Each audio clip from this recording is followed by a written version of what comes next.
To be brave means not only the quintessential definition of one man standing against 100, but doing the right thing even when no one is watching, not being afraid to do what you know is right, and being able to share your faith.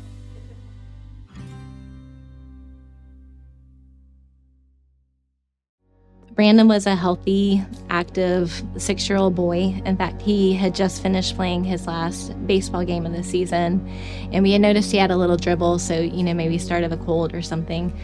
By Tuesday, his teacher mentioned that he had had a really bad headache, and Wednesday he woke up with a fever, so of course kept him home from school that day. Thursday, things were just kind of progressing. You could tell he wasn't feeling great. Saturday morning, Brandon woke up and, I was downstairs. We heard a loud thump. I ran up to his room and he told me he couldn't move his arm and he couldn't move his leg. And I scooped him up. At that point we did take him, and I remember carrying him into the emergency room and telling him, what was going on, and just the complete feeling of helplessness. I just remember just worried that he wouldn't make it or something, just praying that God would leave him here with us. Acute flaccid myelitis is what he has, or we call it AFM, and it's basically the new polio. It was 2014 when AFM really made its debut. And Brandon, he was kind of the second year of acute flaccid myelitis that we saw in the U.S.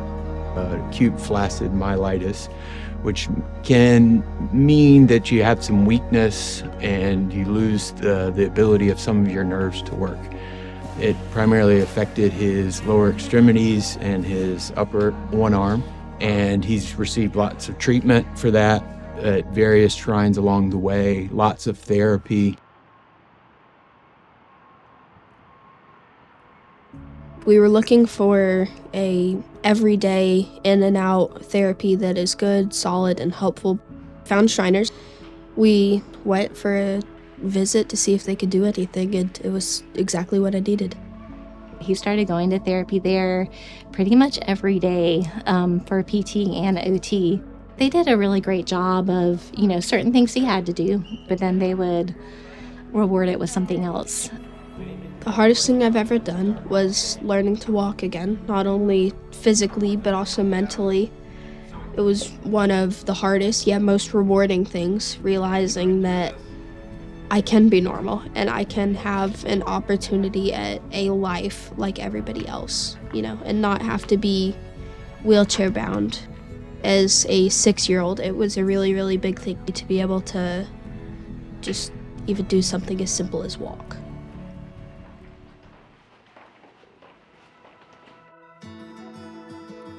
One of the OTs shared with us about some of the new developments that Dr. Z and Dr. Kozin were doing in Shriners in Philadelphia. Basically a nerve transfer procedure. They take nerves that are functioning and reconnect them to muscles that are not. After the surgery was over, that first time when they were able to see the nerve fire just a little bit in his arm, I remember so much excitement. Kathleen calling me at work that they saw it fire.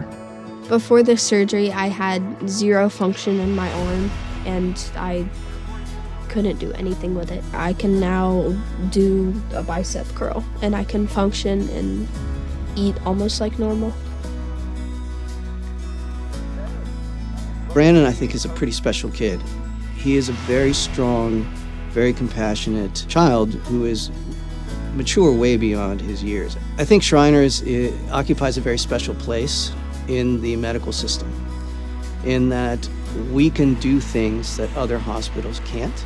I don't think it's any coincidence that we have become the center for acute flaccid myelitis in the world.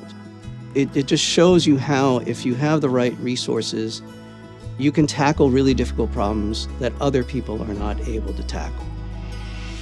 The difference between Shriners and a normal run-of-the-mill medical facility is the feeling of home that you get. I've never been anywhere that I feel the same way I do at Shriners. Everybody knows you. Everybody is doing their absolute best to make sure that you get what you need. And that is one of the greatest feelings. I think just, beyond the initial medical component of it even, I think there was so much attention to the detail of how do we care for all of the child, not just whatever is wrong with their leg. It's just been a massive, massive blessing to our family.